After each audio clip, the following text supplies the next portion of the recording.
Hey, good morning. Joe in Vegas here. Another review. I've been going to a lot of shows. I don't know if we're going to get locked down in the future, so I'm going to take advantage of everything opening up and trying to go as much as I can. Vegas is blowing up. There's so many shows going on, so it's back to two or three a week, which is great. I love it. So last night I went to check out the new residency of Cheap Trick at the Stratosphere. Stratosphere is going through a big remodel. They redid that room. I don't know if they redid it. It was new. I don't remember ever seeing a show there, to be honest with you. They had Sammy Hagar, and now they're doing Cheap Trick. So clearly they're going after the aging rock fan, which is fine. I love that category. I'm starting to really fall into it. Um, but I'm cool with it. They usually put on great shows, so I'm fine with it. So went to Cheap Trick last night. The the place itself kind of had a big fail last night. I did not have this problem going there with Sammy, but it was a huge problem last night. We got to the thing, and the line was just massive, and I couldn't figure out why. And what they were doing were, when you finally made your way up the line to get into the room, there was a guy sitting there asking you if you got your wristband for vaccine. And you're like, no, I don't know how to get a fucking wristband. So he's like, okay, you got to go out of the line, go all the way back to this thing, and when you get it, come back to this spot, and I'll let you back in.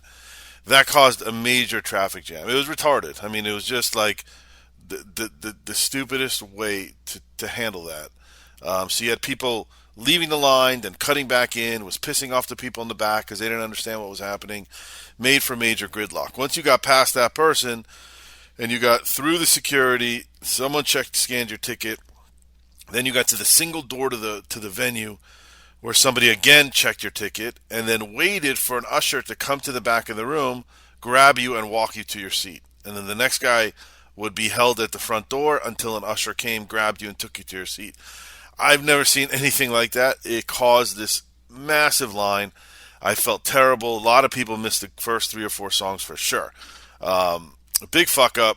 It's also distracting once the show's three, four songs in and there's still people piling into their seats who are pissed and screaming, and so really set the tone out of the gate. Pretty shitty, if I have to say. So I give Stratosphere a 1 out of 10 right there on that. But the show itself, look, Cheap Trick is great. They're definitely getting older. I hate to say it.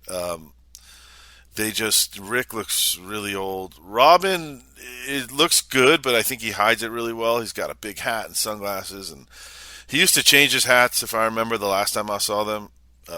He used to do a lot of changes. Rick still changes his guitars every song, which is always fun to see.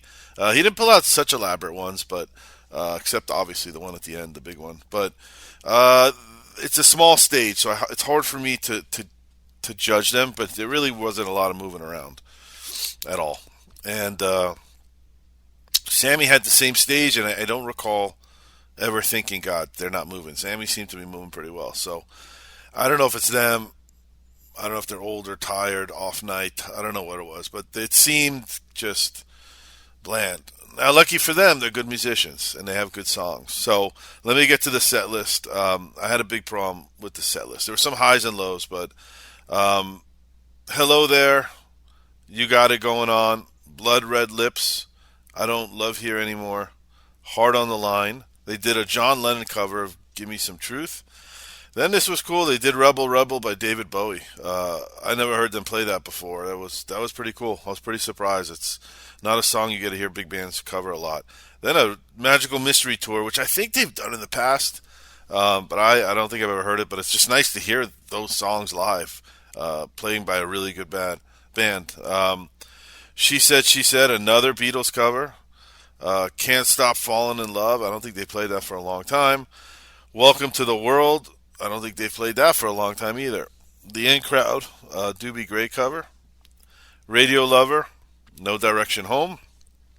Boys and Girls in Rock and Roll. Long Time Coming. Voices, and then they get into the hits. I Want You to Want Me. Dream Police, Light Up the Fire, the Monday Night Football version. Surrender, and then they closed with Goodnight. Now, I think this set list is for like real diehard fans. I mean, it's hard. They don't have a ton of hits like radio hits. So I'm not the biggest Cheap Trick fan. I love them. I like them. They're enjoyable. They're they're fun to watch. I've known them my whole life, but I was surprised they left out the Flame. I was actually bothered by it. I like the Flame a lot. I think it's a great song that they put out. It was a big hit for them. It's a ballad, so it always slows down the thing. But I was very surprised. Every set list I've ever looked of theirs, they play the Flame. So it's always a little bit weird for me when they're doing covers. Like I know Cheap Trick's known for doing a lot of covers, but you got to play all your hits, man. That's the way I see it. You don't have a ton of hits, you got to play the biggest one or the second biggest one. Very surprised they don't. I also like that song they had in Top Gun. I don't think they play it that often. They play the Flame, which they didn't, which was pretty disappointing to me. But overall, it's a solid show. I think you'd be very happy if you're a Cheap Trick fan. Place was packed. Um, so they're definitely bringing people out. It seemed to be a very successful residency for them.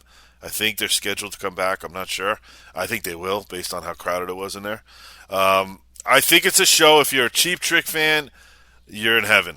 I think if you're a quasi fan like me, where you just kind of know the hits but appreciate the music, I think you'll be happy too. And if you don't know any of the songs and you just want to hear some rock and roll by a great rock and roll band, I think you'll be happy also. So with that, I would give the show a 7.6 out of 10. Probably that's just solid rock and roll show with a couple hits that you definitely know, big hits, very big hits. But all in all, a good time. If you've seen Cheap Trick, I'm sure you'll probably leave some comments pissed at me. I think they have that kind of fan base, but I don't care. I liked it. I did like it. I was just not playing the Flame bothered me when you're doing deep John Lennon covers and deep Beatle covers, like she said. So, all right. Thanks for listening. Leave some comments, subscribe, and I'll see you at the next show.